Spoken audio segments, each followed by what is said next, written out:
आपल्या मुला मुलींच्या जीवनातील सर्वात अनमोल क्षण अधिक मंगलमय करण्यासाठी माऊली मंगल कार्यालय आपल्या सेवेसाठी तत्पर आहे।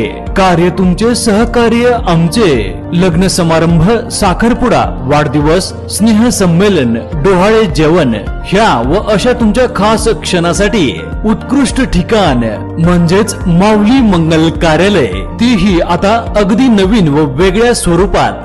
भव्य दिव्य हॉल, आकर्षक स्टेज व लाइटिंग, विधिवत लग्न व साखरपुड्यासाठी विधी मंडप, डायनिंग हॉल व प्रशस्त पार्किंग व्यवस्था। हळदी कार्यक्रमापासून तर वधूवर कार्यालय सोडेपर्यंत संपूर्ण पॅकेजची सोय। घ्या आनंद आता आपल्या सोहळ्याचा। असंख्य सुविधा व निर्मळ वातावरणासह तसेच अगदी विनम्र सेवा। बुकिंग सुरू, मोजक्याच तारखा शिल्लक आहेत। एक विश्वासाचं नातं, उत्कृष्ट सेवा म्हणजेच माऊली मंगल कार्यालय। आमचा पत्ता नानस दुमाला, तळेगाव, नांदूर, शिंगोटे रोड। संपर्क 99 22 41 55 68 तसेच 91 72 26 04 22।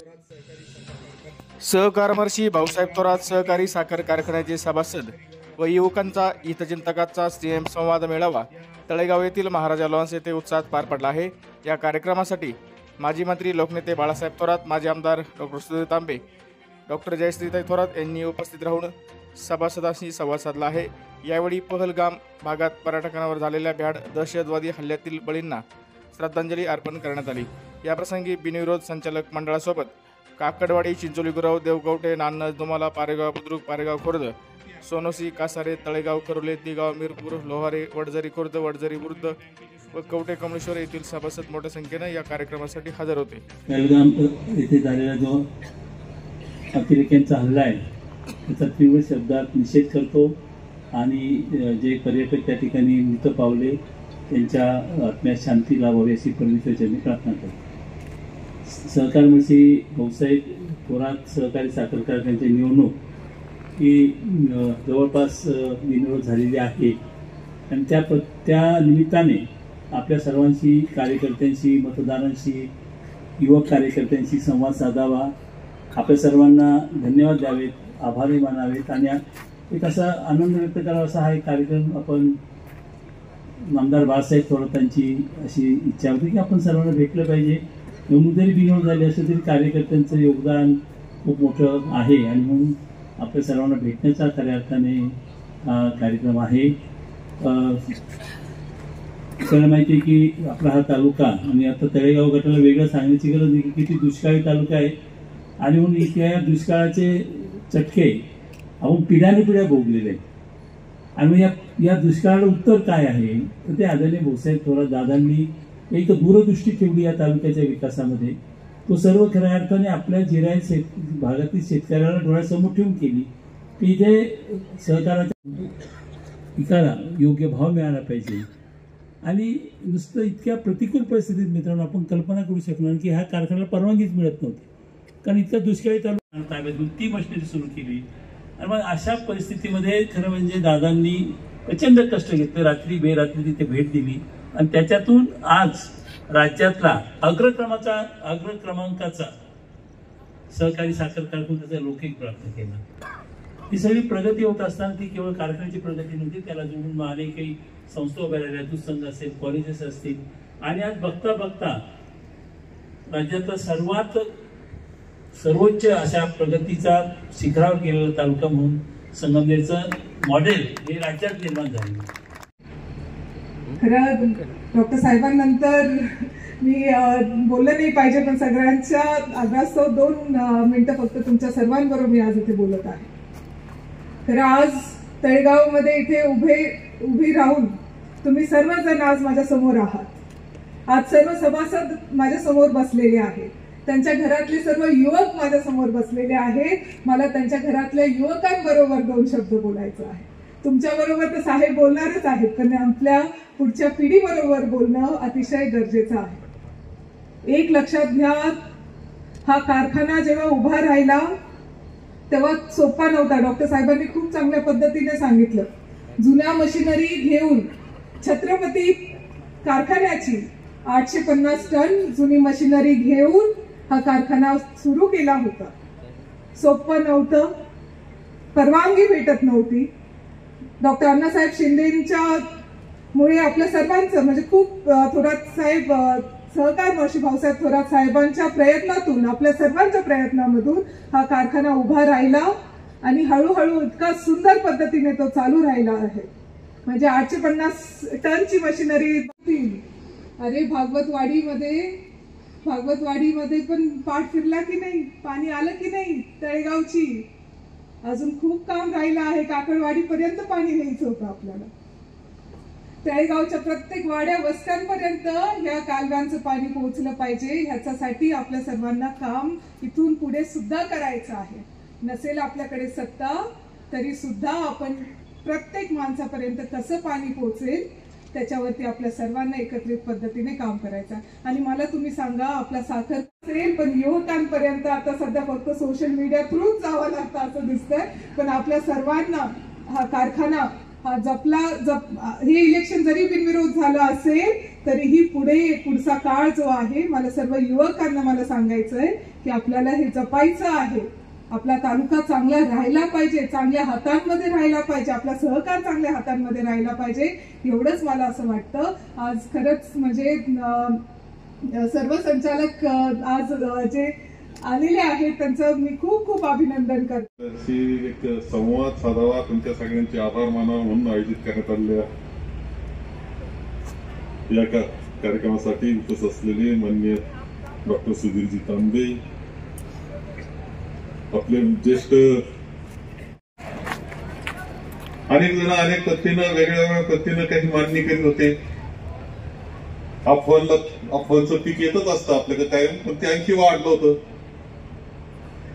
मंडळी उत्सुकतेनं पाहत होते. महाराष्ट्रात सुद्धा वाटलं की विधानसभेनंतर आणखी काही वेगळं घडणार का काय इथे. आपणच सतर्क होतो. विधानसभेचा गाफीलपणा आपल्याला ठेवायचा नव्हता. त्यामुळे लोकांपर्यंत पोहोचणं, सभासदांपर्यंत पोहोचणं, त्यांच्याशी चर्चा करणं, आपलं काम समजून सांगणं, त्यांना बरोबर घेणं, हे सगळी प्रक्रिया आपण सुरू केली आणि आपले सगळे कार्यकर्ते त्या निमित्तानं सभासदांपर्यंत जाऊन पोहोचलो. त्यांच्याशी चर्चा केली. एक कार्यक्रम सुद्धा उद्घाटनाचा आपण साखर कारखान्यावर केला आचारसंहितेच्या अगोदर आणि आपली भूमिका स्पष्टपणे मांडली. आणि ज्यावेळेस हे सगळे कार्यकर्ते सभासदांपर्यंत जात होते, बोलत होते, भेटत होते आणि त्यांच्याशी संवाद साधत होते, त्यावेळेस एक सूर मात्र पक्का होता. विधानसभेला काय झालं ते झालं. आता काही वेगळी गडबड होणार नाही. शेतकरी विकास मंडळाच्या पाठीशी भक्कमपणे सभासद उभे राहतील असा सगळ्या याच्यातून सूर आला. इतका ताकदीचा सूर होता तो की म्हणजे जोरात तयारी करायला लागली होती. विधानसभेनंतर काय असतं, विधानसभा एकदा झाले तर बरेच जण जे छुपे असतात ते बाहेर येतात, वेळातून काही बाहेर येतात. जे बोलत नव्हते ते बोलायला लागतात. थोडेफार हळू आवाजात बोलायचे ते भुरभुर करायला लागतात. नाही त्यांना कंठ फुटतो. आणि ह्या सगळ्या पार्श्वभूमीवर ही निवडणूक होती. परंतु सभासदांनी एक आवाजात सांगत होते, काही नाही, साखर कारखाना तीर्थरूप दादांच्या, भाऊसाहेबांचा जिथं फोटो लावलेला असतो तो शेतकरी विकास मंडळ बरोबर राहील. भक्कमपणे सांगून टाकलं सगळ्या. परिणाम तर एक दुसरी फोटो घालायची सवय नाही, खरं सांगतो. कारण म्हणजे तिकडून त्रास होतो म्हणून आपण त्रास करतो. आणि त्या पद्धतीनं मग समजून चला का हरकत नाही, मिटतंय तर मिटू द्या. आमचे मित्र होते काही, त्यांनी मध्यस्थी केली आणि त्या पद्धतीनं त्या ठीक आहे, आमचे काही अडचण नाही. पण हे सगळं झाल्यानंतर 133 अर्ज तरी आले. छाननीमध्ये बरेचसे बोगस अर्ज होते, उडाले तरी 98 अर्ज राहील. माझा बिनविरोध होऊन गेलो मी सोसायटीतून. बाकी उरलेल्या याच्यातून 20 अर्जावर काम करायचं होतं. 20 जण राहणार आणि 78 लोकांना मागे घ्यावं लागणार होतं. तुम्ही सगळेजण सोसायटीच्या निवडणुका करणार आहे, तुम्हाला माहिती की एक एक माग घ्यायचं म्हणजे काय कार्यक्रम असतो. या सगळ्या याच्यामध्ये मला सांगण्यात आनंद वाटतो की 16 तारखेला माघार घेतली. माघारीचा अर्ज माघारीचा दिवस सुरू झाला आणि त्या 16 तारखेला ज्यावेळेस आपण सांगितलं की या मतदारसंघामध्ये असे उमेदवार, तर त्या पद्धतीनं 65 लोकांनी पहिल्या फेरीत मागे घेऊन टाकलं. 65 लोकांनी 78 पैकी 65 पहिल्या फेरीत मागे झाले, राहिले 13 जे होते. काही जण म्हणले आम्हाला काही बोलायचंय, आमचं मन मोकळं करायचं, कोणचं काय असं होतं. शेवटी मन मोकळं करीत करीत जवळजवळ सगळं मोकळं झालंय. आता फक्त एकच राहिलं, दांद्रमळ गटातला एक कोपरा राहिलेला आहे, बाकी सगळं मोकळं झालं नाही. परंतु त्यांना अधिकार आपण देतो असतंय. अशा पद्धतीनं बिनविरोध ही निवडणूक होते आहे. हा साखर कारखाना कसा उभा राहिला, किती कष्ट त्यामध्ये झाले, इतिहास निर्णय पद्धतीने मांडला जातो, सांगितला जातो, त्याच्या सुविधा माणसं बोलतात. पण तुम्हाला खरा इतिहास सांगायचा ठरला तर काही हरकत नाही की तुम्ही तीर्थरूप भाऊसाहेबांचं अमृत गाथा, अमृत मंथन मुद्दाम वाचा. त्याच्यात त्यांनी कुठेही कोणा वेळेस शेअर घेण्यामध्ये केलेली आहे, त्यामध्ये आपल्या गावांचे नाव सगळ्यात प्रामुख्याने राहिलेले आहे. शेअर्स गोळा करत असताना देवगौठा असेल, चिंचोलीबरोबर असेल, तळेगावचा हा परिसर असेल, हे सगळे गाव खूप चांगल्या पद्धतीने साथ दिली त्यांनी.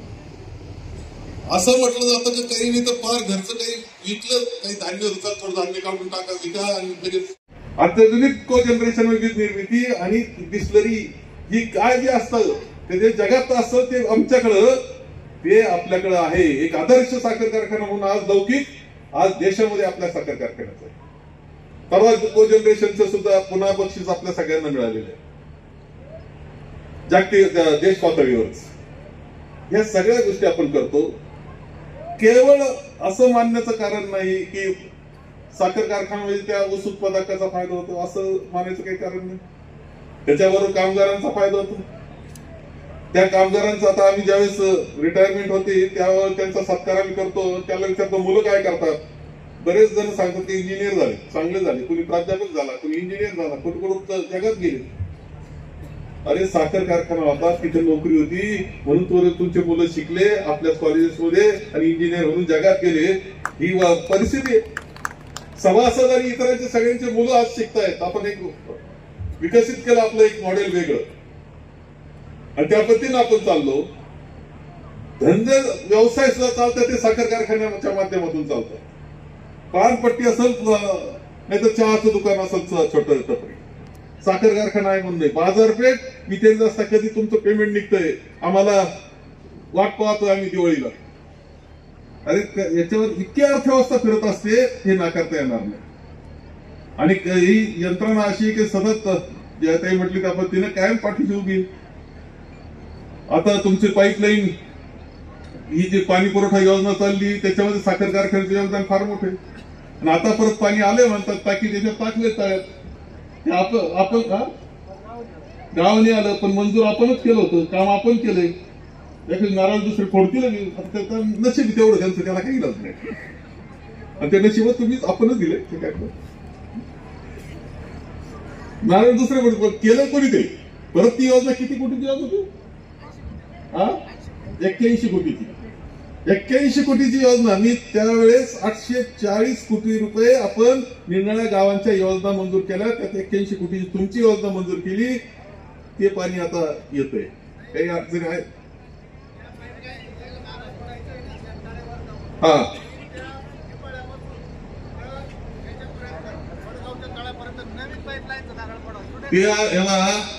ते खरंय पण आता मी काही जास्त त्यात जात नाही. बाकी तर आपणच केलंय सगळं तळ वेळी करतं की जुनीच पाईपलाईन वापरतात. हे खरंय. शेवटी आता काय त्या अडचण होती कॉन्ट्रॅक्टरला सुद्धा. त्याला अडचणी निर्माण केल्या गेल्या. कुणी केल्या काय ते उत्तम तपासा. परंतु पाणी द्यायचं म्हणून ती जुनी योजना वापर बाबा आणि पाणी देऊन टाक असं आम्ही सुद्धा सांगितलं. मला सांगतो आलं का.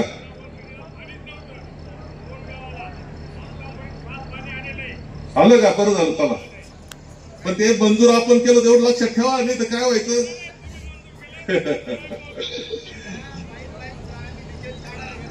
₹2,70,000 त्या लोकांनी घेतले आणि 2 झाडांचे फक्त घेतलं ना?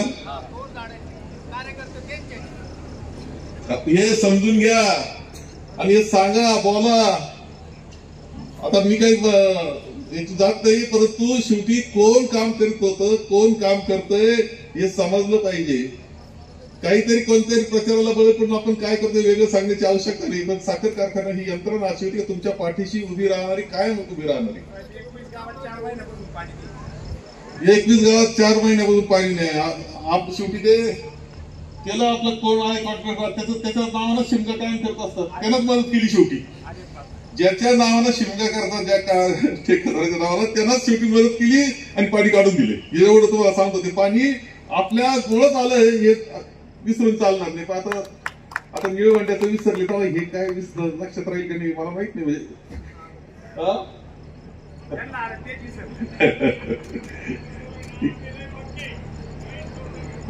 आभारी आभारी सर. छान छान छान. चला हा वरती आभारी. बरोबर. हे सगळ्या गोष्टी आहेत. मी आता जास्त वेळ तुमचा घेत नाही. पण एक गोष्ट सांगतो की शेवटी आपली वाटचाल कठीण याच्यातून आपण निळवंड पूर्ण केलं. आपण त्याचं पाटाचं पाणी आता 2 वर्ष आपल्याकडे फिरतोय. माझं एक इच्छा होती की मध्ये ते लाईनिंग कॉन्क्रिटिंग चालू झालं. ते लाईनिंग म्हणतात त्याला.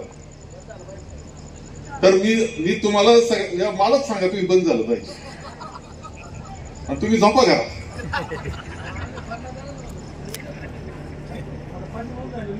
अजूनही यायला तयार नाही. म्हणजे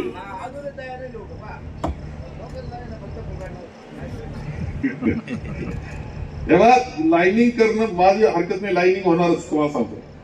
पण मी असं पहिल्यापासून म्हणतो आलो, जाहीरपणे बोलतो आलो, मागचे भाषण काढा. अगोदर आपलं हक्काचं पाणी घ्या. नाही तर लाईनिंग केलं तर त्या विहिरीचा पाझर जाणार आणि पाणी नाही. म्हणजे काही कुणी कुठंच नाही, पाणी खाली. अगोदर आमचा लाईनिंग करून याचं करून पाईप टाकून सगळं पाणी आमचं कमांड जे आहे, कमांड जे लाभ क्षेत्र त्याला देऊन टाका आणि खुशाल लाईनिंग करा. आमचं पाणी आम्हाला मिळालं पाहिजे. हक्काचं पाणी ते तुमचं काहीच नाही, कोणाचं नाही. एक गोष्ट आहे की आता परवा आपण मंत्र्यांनी मान्य केलं असं थोडं तुम्हाला कळलं का ते त्या पद्धतीने पाईप टाकून आम्ही करतो. फक्त ते पाईपाचा नकाशा नीट तपासत पहा. आपलं पाणी आपल्याला शेताला मिळालं पाहिजे. प्रत्येकाला वारं मिळालं पाहिजे. आणि याच्या व्यतिरिक्त माझी एक इच्छा होती आणि मी जाहीरपणे अनेक सभांमध्ये बोललोय की जसं खालच्या लेवलला पाणी तसं वर सुद्धा पाणी दिलं पाहिजे. वरचे शेतकरी टाळ्या वाजवल्या. रमेश कुठे आहे? तू तरी टाळी वाजव. जाऊ दे आता काय करतो. तेव्हा हे पाणी इतकं तुम्हाला सांगतो. माझा हिशोब आहे, माझा अभ्यास आहे. मी त्या पद्धतीनं तयारी केली होती. इतके वाईट दिवस तुमच्यावर आपल्यावर येतील असं वाटलं नव्हतं. खरं सांगतो. मी तर अशी तयारी केली होती की 2 वर्षात तुम्हाला सगळं वेगळं चित्र दिसलं अशा पद्धतीने माझी तयारी होती. तुम्हाला वर सुद्धा पाणी देता येतं आणि काही नाही तरी शेततळे केले तर वर्षातून 4 वेळा तुमचे शेततळे भरले जातात. काहीच अडचण नाही 4 वेळा भरायला. एवढं पाणी आपल्याकडे सगळं खालचं भरणं काढून वर सुद्धा. हे 100% सांगतो तुम्हाला. पण तो आग्रह तुमचा असला पाहिजे. तुम्हाला शेवटी असं आहे की आता कुणी आग्रह धरीत नसेल आपल्याला तर आपला आग्रह आपल्याला धरावा लागेल.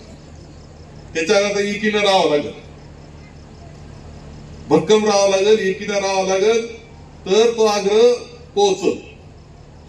नाही तर जसं लाईनिंग सुरू झाली होती कॉन्क्रिटिंग करायचं तसं हे नाही होईल. म्हणून त्याच्यातलं जे जाळं तयार करायचं नेटवर्क त्याचे नकाशे हे तपासा. कोणाला पाणी मिळतंय, कोणाला नाही मिळत, कसं सगळ्यांना मिळेल हे तपासा आणि पाणी आपलं हक्काचं आपल्याला घ्या. ही माझा आग्रहाचा विनंती. इथून पुढे तुम्ही पुढं मी मागं असं ठरलंय आपलं. आता इथून पुढे बदल केला आपण, थोडं धोरणात बदल केलाय. आतावर मी पुढं तुम्ही मागं असायचं, आता तुम्ही पुढं मी मागं. नाही असं नको आता. आणि तुम्ही चांगलं हे करून घ्या बरं का. पुढच्या वेळेस निवडणुकीत काय करायचं करा. पण तू पहिलं पाणी तर घेऊन टाका.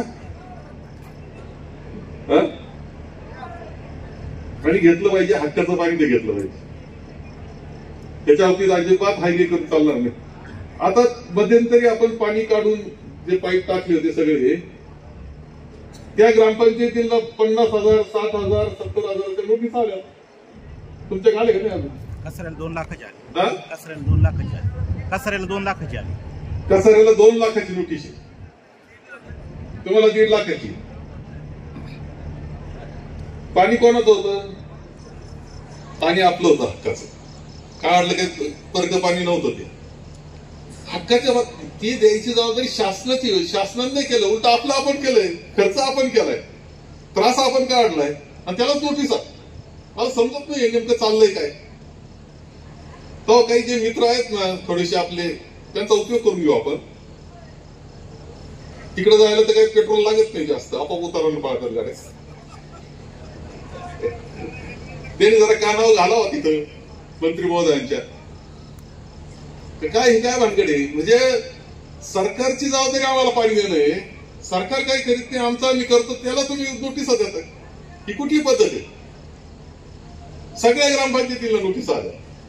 1.5 लाख आणि 2 लाख तिकडे थोडेसे कमी आले बरं का, तुमच्याकडे थोडे वाढून आल्या. तुम्ही जास्त पाणी उचललेलं दिसते. काय चाललंय काय मला काही समजत नाही. तेव्हा जे मित्र असतील ना आपले, त्या मित्रांना चौकात भेटलं तेवढं सांगा, तेवढं जाऊन या म्हणा. काही बिघडत नाही. मदत केलीच ना अनेशा तर उपयोग करून घ्या ना काहीतरी. सरळ बोलतो मी, काय करते नाही. ठीक आहे, कोणती पद्धती. आणि म्हणून या नोटीस सुद्धा मागे घेतल्या पाहिजे. आपलं पाण्याचं नेटवर्क चांगलं उभं राहिलं पाहिजे. प्रत्येकाला पाणी, हक्काचं पाणी मिळालं पाहिजे. या दृष्टीनं आपण सगळ्यांनी काळजी घ्यावी ही माझी विनंती. मी तुमच्या पाठीशी भक्कमपणे आहे, पण पाठीशी आहे लक्षात ठेवा. पुढे तुम्हाला चालावं लागेल. आता बाबासाहेब म्हणतो तिथपर्यंत चला म्हणलं तर कोणी येईना.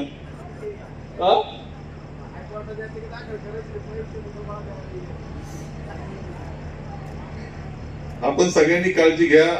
शेवटी समृद्धी निवडण्याच्या रूपानं आलेली. तुमचा सुद्धा ठिबकवर ऊसाची पिकं आपल्याला चांगले तयार करता येतील. कणिक चांगलं, या 2च गोष्टी आहेत त्याच्यात चांगलं भागतं, शाश्वत भागतं. एक दूध आहे काहीतरी 4 पैसे मिळतात, आणि ऊस आहे का 4 पैसे मिळतात. तिसरी गोष्ट आज तरी नाही. आपल्याला या पाण्याचा उपयोग करून ऊसाचं क्षेत्र आणि कणिक जर चांगलं वाढवलं तर कारखाना स्वावलंबी होण्यामध्ये मदत होईल आणि तुमच्या जीवनामध्ये सुद्धा आनंद निर्माण होईल. याच्या व्यतिरिक्त हॉर्टिकल्चरच्या कशा पद्धतीनं म्हणजे फळ बागांचं क्षेत्र कसं वाढवायचं या सगळ्याचा आपण अभ्यास करू, एकत्र बसू.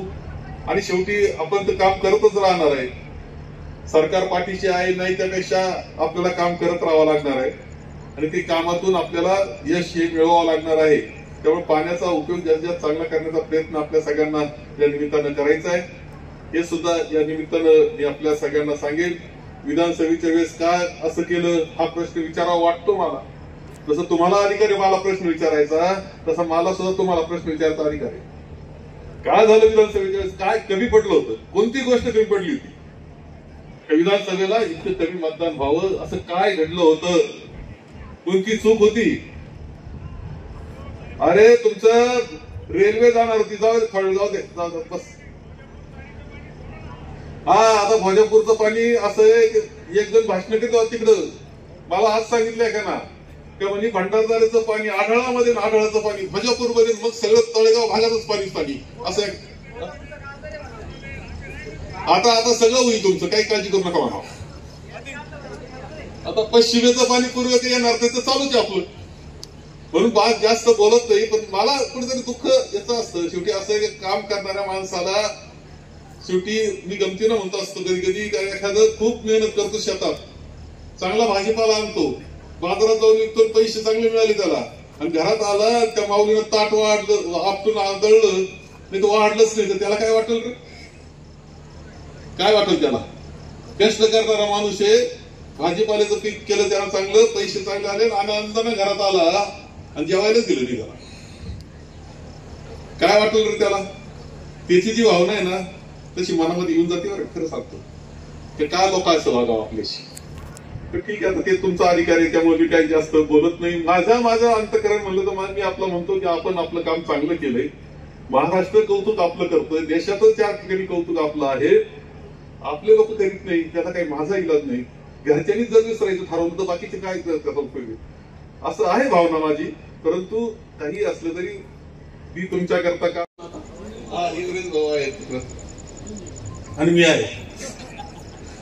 या सगळ्यांना तुमचे आशीर्वाद राहू द्या, पाठिंबा राहू द्या. चांगलं काम तेव्हा 10 एकदा म्हणजे व्हेंटिलेटर पारेचं वरून ऑक्सिजनची ही लावलेली होती तरी आणलं होतं आमच्या हॉस्पिटलमधून त्यांना स्टेडियम जवळ आणि ते एवढंच बोललं जिंकले ना तुम्ही काम चांगलं करा, लोकांना सभासदांना सांगा चांगलं काम आम्ही करतोय, अजिबात पुढे अपवाद नाही आला पाहिजे याची काळजी घ्या असं तेच सांगितलं होतं. मी आशीर्वाद त्या केले, शुभेच्छा देता मी चांगलं काम करा.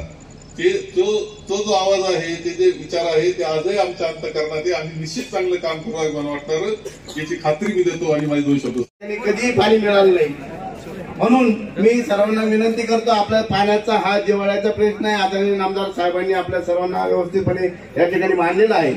परंतु आपण सर्वांना एकच विनंती आहे, आपण सर्वांनी जागृत राहिलं पाहिजे. आपल्या जे उप कॅनल आहे या कॅनलला आपल्याला लाईनिंग होऊन द्यायची नाही. सध्या तरी जे काय असेल वरच्या पण भागाला पाणी मिळालं पाहिजे, खालच्या पण भागाला पाणी मिळाले. या पद्धतीने जर पाईपलाईन आपल्याला होत असेल तरच आपण सर्वांनी ते सहकार्य त्यांना करायचं आहे. म्हणून मी सर्वांना विनंती करतो, साहेबांनी जे आपल्याला सूचना दिलेल्या आहेत त्याचं सर्वांनी पालन करावं अशी मी आपल्या सर्वांना विनंती करतो आणि आपल्या सर्वांचे मनपूर्वक आभार व्यक्त करून धन्यवाद.